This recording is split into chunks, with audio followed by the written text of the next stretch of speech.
Hey guys, welcome back to my channel மருஸ் update. இன்றைக்கி நம்ம வீடியோவில் என்ன பார்க்க போகிறோம் அப்படின்னா, சிவகாமி அம்மன் கோவில் திருவிழா பற்றி தான் நம்ம பார்க்க போகிறோம். வாங்க வீடியோக்குள்ளே போகலாம். வீடியோக்குள்ளே போகிறதுக்கு முன்னாடி மறக்காமல் நம்ம சேனலை சப்ஸ்கிரைப் பண்ணிக்கோங்க. சிவகாமி அம்மன் கோவில் எங்கே இருக்குது அப்படின்னா, தேனி மாவட்டம் சின்னமனூரில் இந்த கோயில் புகழ்பெற்ற கோயில். அந்த காலத்தில் மன்னர்களே வணங்கி பிரசித்தி பெற்ற கோயில்னு சொல்கிறாங்க. இந்த 1300 வருஷங்களுக்கு முன்னாடி கட்டப்பட்ட பழமையான கோயில், ரொம்பவே பிரசித்தி பெற்ற கோயிலும் கூட.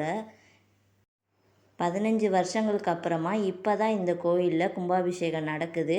இதை பார்க்க ஏராளமான பக்தர்கள் குடும்பத்தோடு சாமி தரிசனம் பண்ணாங்க. அதை தான் நம்ம இந்த வீடியோவில் பார்க்குறோம். வீடியோ பிடிச்சிருந்தால் லைக் பண்ணிவிட்டு இதே மாதிரி ட்ரெண்டிங் அப்டேட்ஸ்லாம் உடனே தெரிஞ்சுக்க நம்ம சேனலை மறக்காமல் சப்ஸ்கிரைப் பண்ணிக்கோங்க. Ta-ta bye bye.